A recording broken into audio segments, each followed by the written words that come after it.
Good evening everyone, welcome to the class once again. अब हम करते हैं सेकंड बैक्टीरियल डिजीज़, जिसको यूरोपियन फाउल ब्रूड डिजीज़ भी बोलते हैं या शॉर्ट फॉर्म में EF भी बोलते हैं। ठीक है। अब EFB में अगर इस डिज़ीज़ में देखा जाए तो इसमें जो कॉजेटिव एजेंट है बैक्टीरिया तो है ही। कौन सा बैक्टीरिया है? Bacteria known as Melissococcus plutonius. ये बैक्टीरिया जो है रिस्पॉन्सिबल है इस डिज़ीज़ के लिए। ठीक है। अगर मैं एक माइक्रोस्कोपिक पिक्चर दिखाऊं तो ये बैक्टीरिया इस तरह से जो है ये दिखता तो क्या है, माइक्रोस्कोपिक व्यू है ये। ठीक है।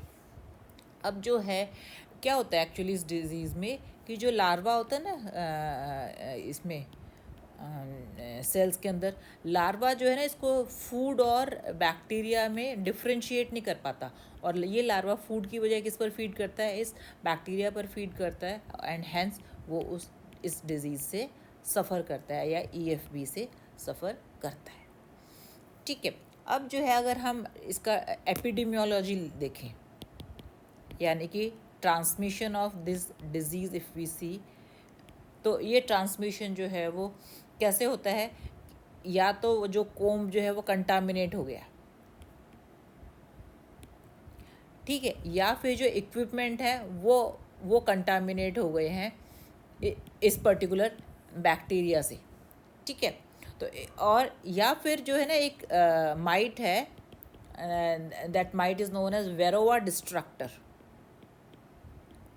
मैं तुम्हें इसकी पिक्चर भी दिखाती हूँ।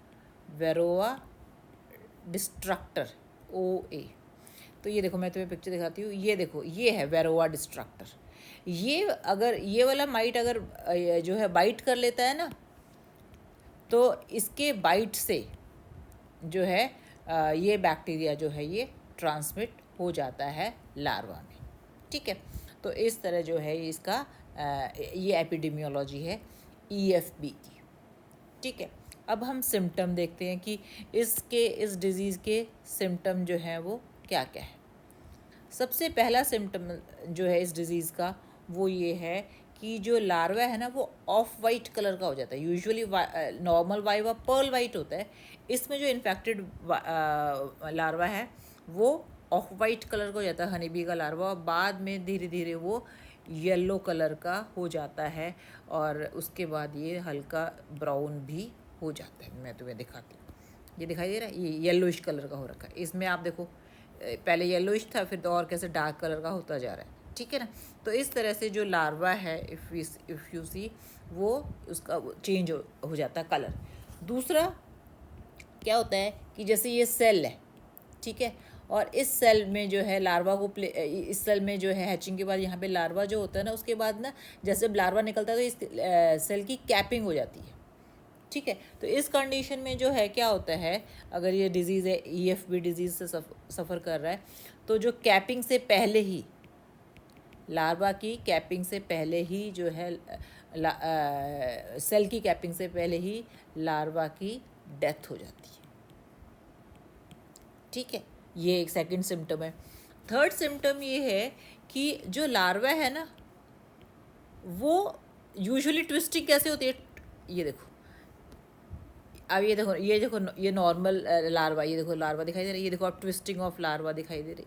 तो अब आप देखो जो अफेक्टेड लार्वा है, अब आप देखो किस तरह की ट्विस्टिंग है इसमें। ये एक तो इसका कलर चेंज हो गया, और जो इसकी ट्विस्टिंग है वो थोड़ी सी अलग है, वेरियसली ट्विस्टेड है, यानी कि वो एक बार ट्विस्ट ना करके थोड़ा सा अलग वे में ट्विस्ट करता है। ठीक है। तो ये जो सिम्टम है अगला, वो है लार्वा जो है वो उसकी जो ट्विस्टिंग है वो डिफरेंट है दैन द नॉर्मल लार्वा। ठीक है। और बहुत ही सीवियर इन्फेक्शन में जो है कॉलोनी की डेथ भी हो जाती है। ठीक है। यूजुअली जो है इफ़ यू सी कि ये कंडीशन कब आती है, जब जो नर्स बीज होती है ना, जो लार्वा को फीड करती हैं, जब कॉलोनी में नर्स बीज केवल फ्यू रह जाते हैं, और वही जो फ्यू नर्स बीज हैं जब वो सभी कॉलोनीज़ को, सभी सेल्स को फीड करती हैं, वो भी डिज़ीज़ जो है वो स्प्रेड करती हैं कॉलोनी के अंदर। ठीक है। अब जो है इसके क्या क्या प्रिवेंटिव मेजर्स हैं या प्रोफाइलैक्सिस हैं, वो क्या क्या हो सकते हैं? सेम वही जो कि हमने पीछे अमेरिकन फाउल डिजीज़ में करी थी। पहला तो जो प्रिकॉशन है वो ये है कि sanitary prophylaxis,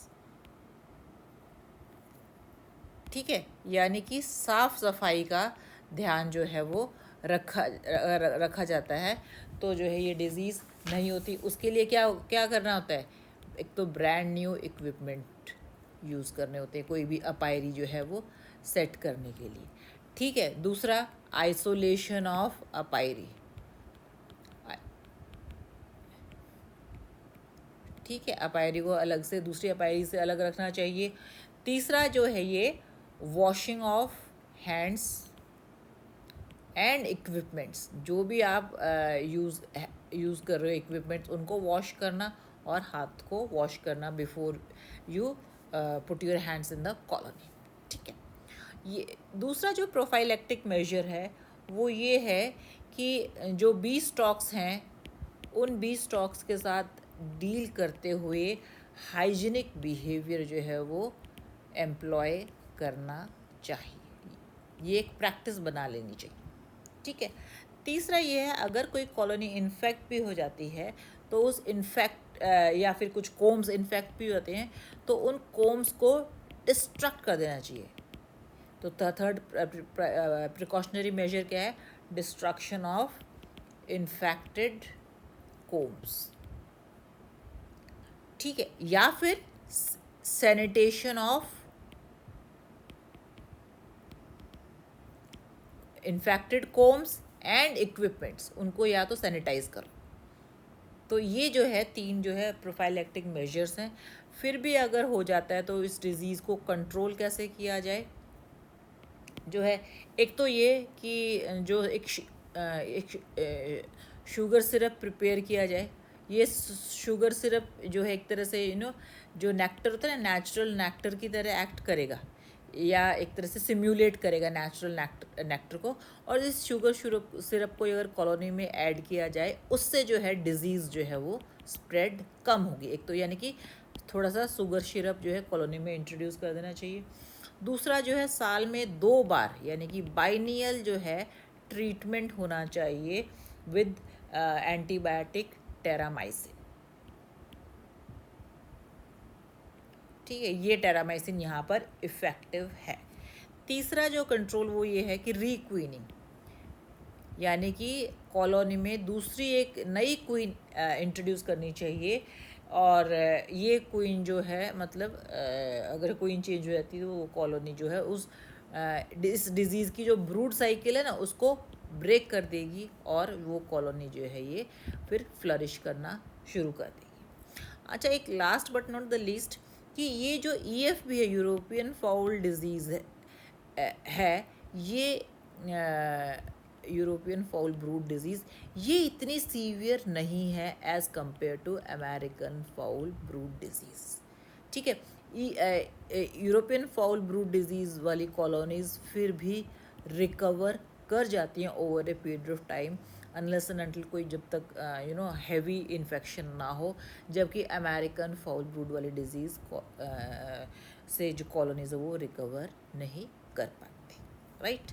This is all for today. Thank you very much.